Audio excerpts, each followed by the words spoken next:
Boa noite. Boa noite. Que a paz de Deus possa nos abençoar nesse momento.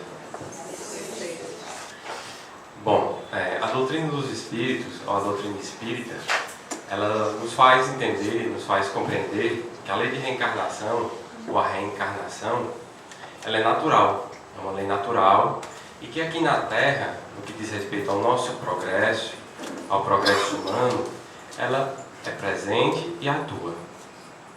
Então, as nossas reencarnações são dirigidas por essa lei. Nós entendemos que essa lei ela é uma expressão da justiça e da bondade divina, na medida que ela possibilita inúmeros e necessários retornos ao corpo. Retornos esses que têm como objetivo melhorar o ser espiritual, permitir que as nossas potencialidades venham ser trabalhadas, venham ser melhoradas. Então elas nos colocam numa condição de seres reencarnantes. Bom, então essa é a lei de reencarnação que atua sobre a Terra e uma lei natural. Bom, nesse contexto a gente pode perceber três coisas. Primeiro, nós somos seres espirituais e temos potencialidades a desenvolver, potencialidades interiores, virtudes. O segundo ponto é que essa lei de reencarnação, como um processo, na medida que ela é um processo, ela permite que essas potencialidades, que esse algo que é potencial, se torne algo de fato, algo construído, algo elaborado.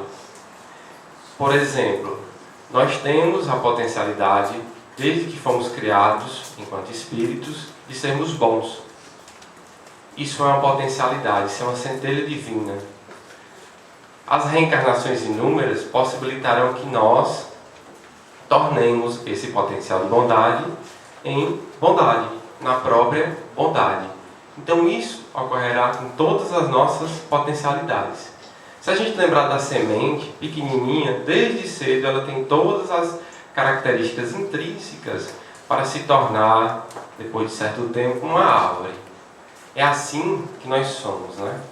E o terceiro ponto é que todo esse processo da reencarnação, do burilamento das qualidades interiores, vai resultar na nossa perfeição.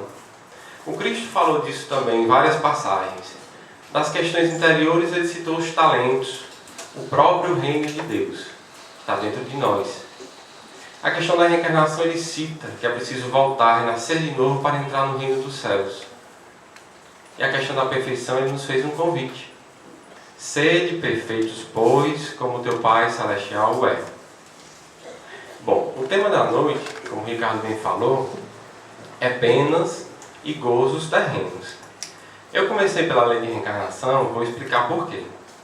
Ora, as perdas, melhor dizendo, as penas e os gozos terrenos podem ser interpretados sobre dois aspectos, sobre dois pontos de vista. Um exclusivamente material, outro espiritual. Então, um ponto de vista material e um ponto de vista espiritual. E é importante que se diga que esse ponto de vista espiritual, ele não elimina o ponto de vista material. Ele o contém, ele o agrega, ele o incorpora. O Cristo disse certa vez, quando conversava com seus discípulos, que olhai as aves do céu. Por quê? Porque elas têm qualidades intrínsecas, elas não têm essa preocupação cotidiana que nós temos com as questões materiais e mesmo assim sobrevivem. Deus faz com que elas tenham um lugar para colocar os seus ninhos. Então nessa fala específica, está lá no Evangelho, o ponto de vista, o Cristo diz: buscai primeiramente o reino de Deus e a sua justiça, que o resto vem por acréscimo. Ora, quando a gente busca o reino de Deus, a gente tem um ponto de vista espiritual, mas vem por acréscimo as coisas materiais, com as quais os apóstolos se inquietavam, que era o que comer, o que vestir, o que beber. Então, a doutrina espírita, ela trabalha apenas as penas e os gozos terrenos sobre um ponto de vista espiritual. E o que fundamenta, o que dá base a essa interpretação, ao uso desse ponto de vista espiritual, é a lei de reencarnação. É por isso que eu comecei falando e lembrando que nós somos seres reencarnantes. Por muito tempo, nós quisemos interpretar as questões terrenas puramente pelo lado material. A gente sabe o quanto isso foi valioso, porém, o quanto isso atrasou o nosso processo de crescimento. Então, a lei de reencarnação é essa base, é esse sustentáculo. Para mim, entre as leis, é essencial, que pode dar uma base sólida a esse ponto de vista espiritual, quando se olha para as penas e os gozos terrenos, as venturas e as desventuras. Bom, então, nesse momento a gente pode lembrar do seguinte conceito de pena e conceito de gozo. Bom, eu queria tentar reformular um pouco esse conceito que a gente tem. Na verdade, a doutrina pede que nós reformulemos, porque, por exemplo, pena nós associamos mais a castigos, injustiças, privações dolorosas, aflições.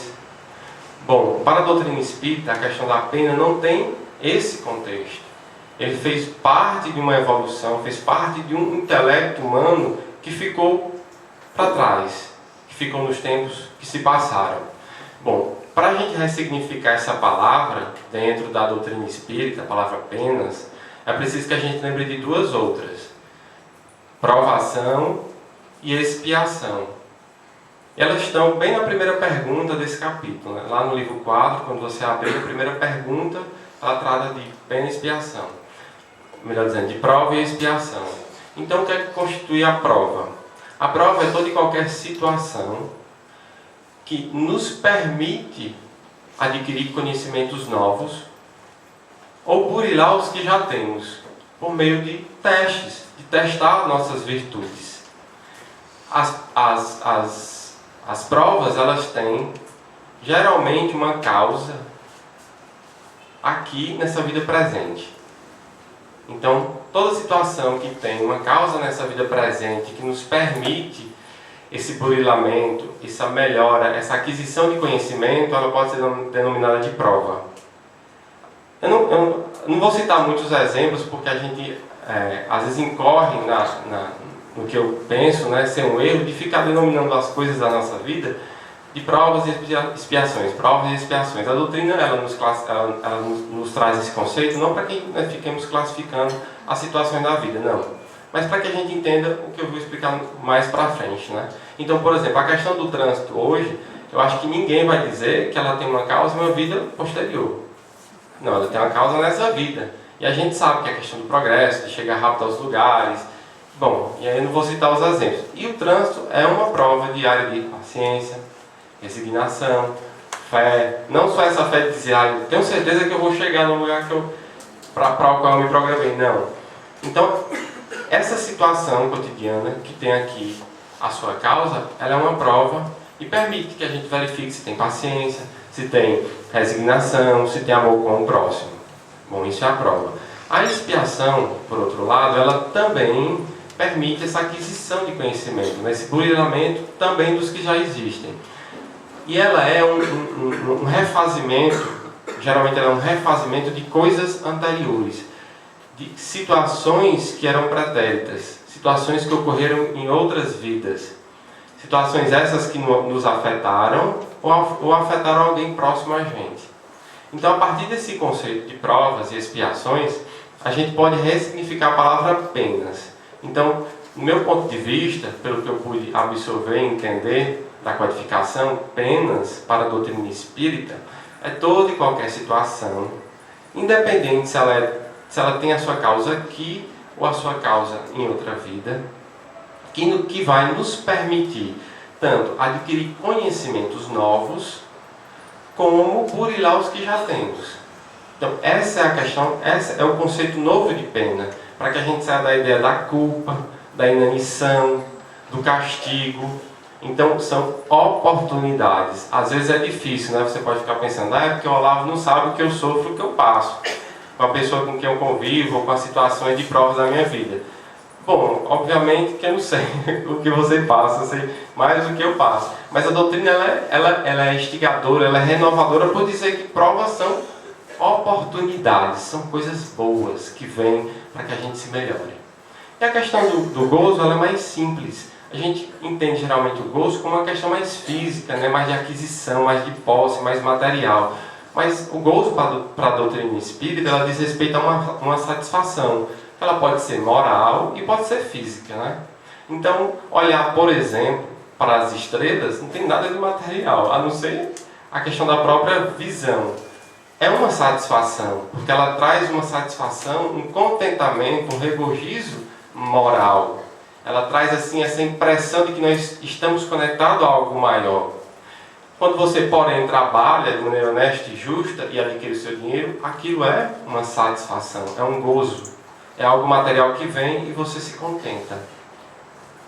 Bom, então, essa ressignificação, como eu falei, ela é importante para que a gente saia dessa questão de dor, dessa questão de castigo, né?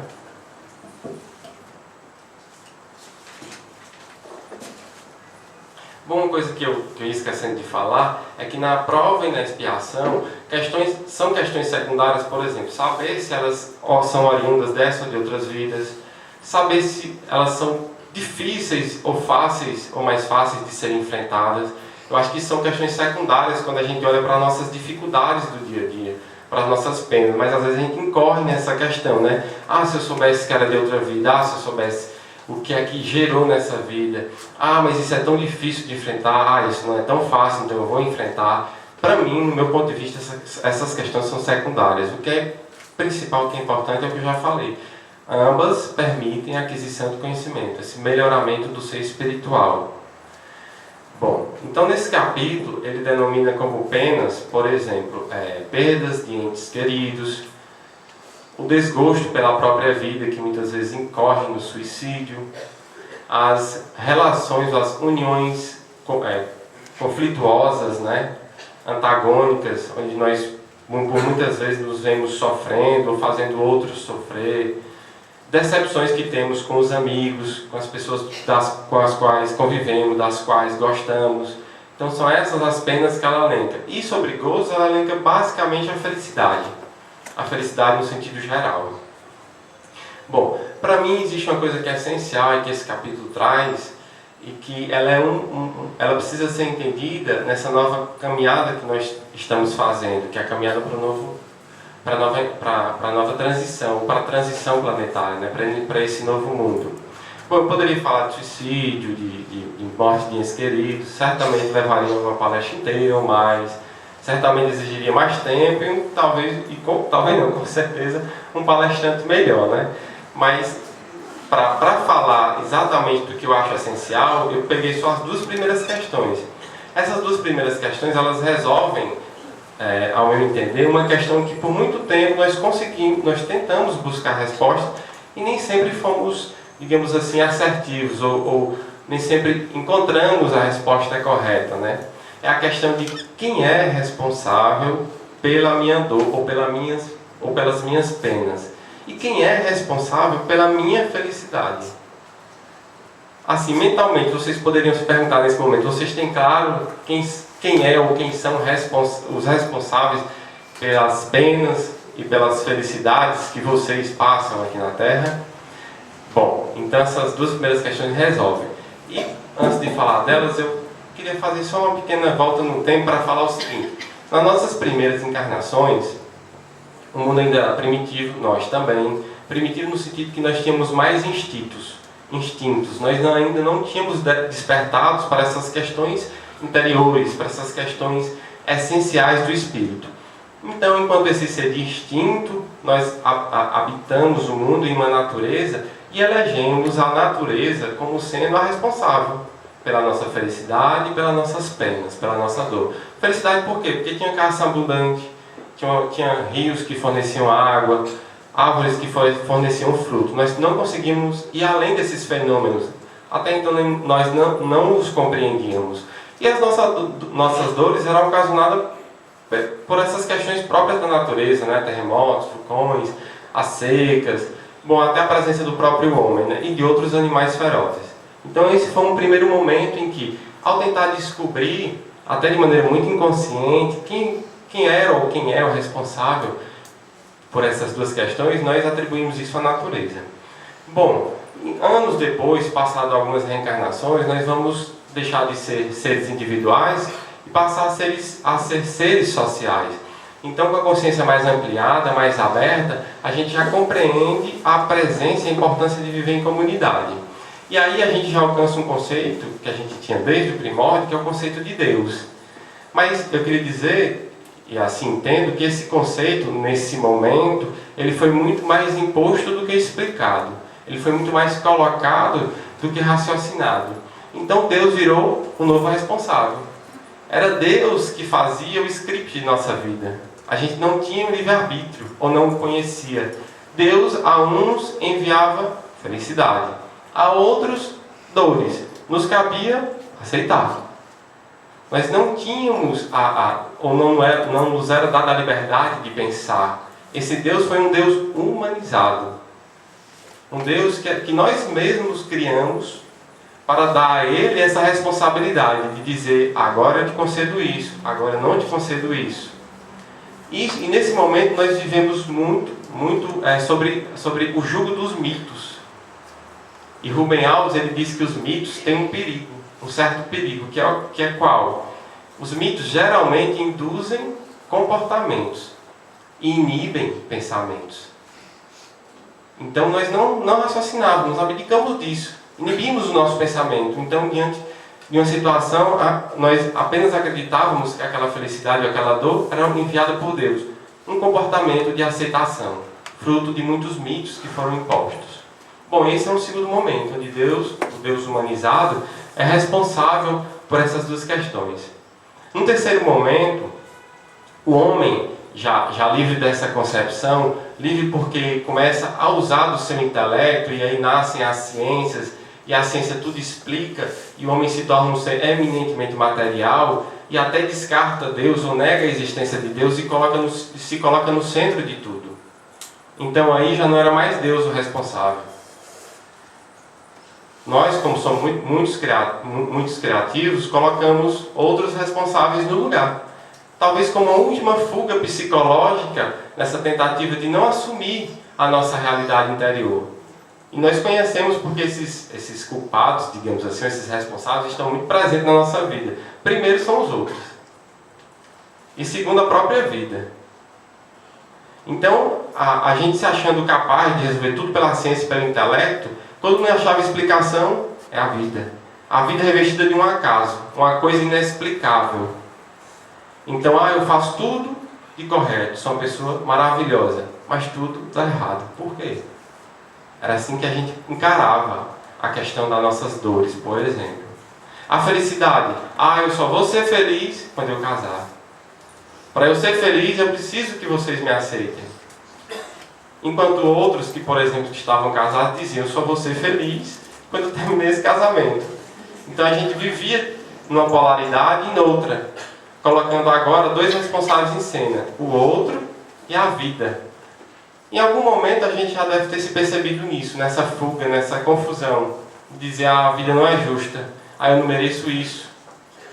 Bom, esses três momentos nós podemos encontrar, eu acredito, ainda resquícios deles aqui conosco. Por exemplo, do primeiro momento, onde a natureza é culpada, é responsável, eu acho que a gente vivencia hoje essa questão, por exemplo, quando se lembra do fim do mundo. Essa questão, todo mundo, obviamente, ou grande parte, ainda tem um certo temor da morte. Mas eu acho que o que está por trás desse medo é que a gente ainda desconfia da natureza. Acha que a natureza ainda quer nos atacar, que a natureza é hostil. Então a gente tem medo de morrer, tem medo que o mundo se acabe, que o tsunami venha e leve tudo. Então, naquele momento que eu citei inicialmente, nós pensávamos assim, e hoje ainda pensamos. No segundo momento, quando eu disse que Deus era responsável, será que a gente ainda coloca hoje a responsabilidade em Deus? Em muitos momentos. Então, em muitos momentos nós colocamos. Então, são questões atuais ainda. E no outro, nem se fala. Até nos espíritos nós colocamos. Uma pessoa chega e diz, num centro espírita, você pergunta: meu irmão, o que é que você tem? Ele diz: eu estou obsediado. Ele diz: isso é culpa dos espíritos. Pronto. A pessoa não se vê mais como responsável daquilo.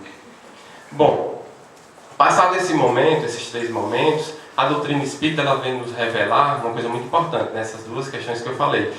Que O responsável pelas penas e pelos gozos somos nós, simplesmente. Parece algo simples, né? Mas a gente passou todo esse tempo para compreender essa verdade ou para assumir. Alguns ainda, ou partes nossas ainda não assumiram. Então, nessas duas primeiras questões, o Livro dos Espíritos é bem claro. Você pode ter toda a felicidade que necessitar ou que desejar. Não é uma felicidade absoluta, é uma felicidade relativa. Até porque aqui ainda nós encontramos algumas dores. E vamos ter dor, porque é natural, é humano. E também nós podemos, na verdade, nós somos o principal construtor das nossas dores. O artífice que faz essas questões dolorosas aparecerem, culminarem na nossa vida. Então, a doutrina espírita, ela nos traz, inicialmente nesse capítulo, antes que a gente comece a pensar em perdas, pensar em relações difíceis, que a gente se coloque, ao começar a ler esse capítulo, na posição de responsável. Obviamente não por tudo, mas principalmente pelo que nos cabe, pelas nossas verdades. E eu disse que esse entendimento é essencial para o mundo novo, por quê? Porque, se vocês observarem que todas essas mensagens que trazem informações sobre a transição planetária, elas nos dizem que é preciso e é chegado o tempo de assumir os compromissos, de a gente se reconhecer como seres espirituais, de a gente saber que a responsabilidade está nas nossas mãos. Caminhar no mundo novo, no mundo de amor e paz, dependerá da gente. A gente precisa reconhecer verdadeiramente onde começou um problema na nossa vida. Onde nós podemos conseguir a verdadeira felicidade. Ser maduro, baseado em um livro chamado Caminho da Autotransformação, eu poderia dizer que é você ser capaz de traçar entre todas as causas de sua vida e todas as consequências uma linha que as ligue, que diga assim: dessa causa eu agi assim, assim, assim, está aqui a consequência. Quando você faz isso, reflete sobre isso, ele está na condição de ser maduro, de assumir o que ele trouxe para o mundo, o que a sua consciência materializou. Então é essencial esse pensamento. A doutrina nos incentiva a ele quando diz, por exemplo, que ao reencarnarmos, ou melhor dizendo, antes de reencarnarmos, nós projetamos muitas coisas que passaríamos aqui. Então muitas vezes nós vemos provas e dizemos: eu não queria passar por isso. Quando na verdade a gente deveria dizer: que bom que ela chegou, porque eu sei que eu preparei isso, eu sei que eu precisava, eu sei que sem isso eu permaneceria, como o Clindenor fala muito, pasmaceira, nessa situação de ser cômodo, de fazer planos para o futuro, de dizer: eu vou ser assim, como se a gente fosse sempre ser assim. Não, a gente é um sem evolução, onde a vida, a mudança. Então a doutrina espírita traz esse consolador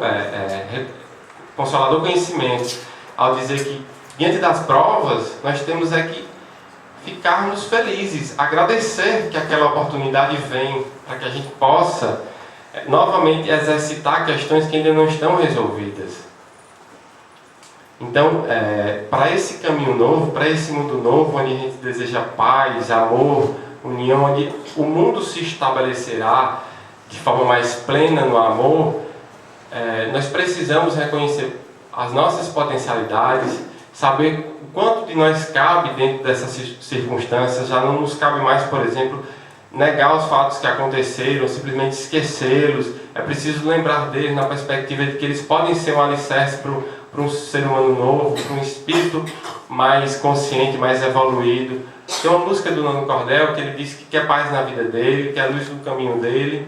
Diz assim: quero paz na minha vida, quero luz no meu caminho, quero viver, entender que tudo passa, que a Terra é uma escola, quero aprender. E nessa perspectiva de que a Terra é escola, que a doutrina traz, as coisas são transitórias. Ninguém vai morrer de felicidade, nem morrer de tristeza. Pelo menos não era para ser assim, porque são coisas transitórias.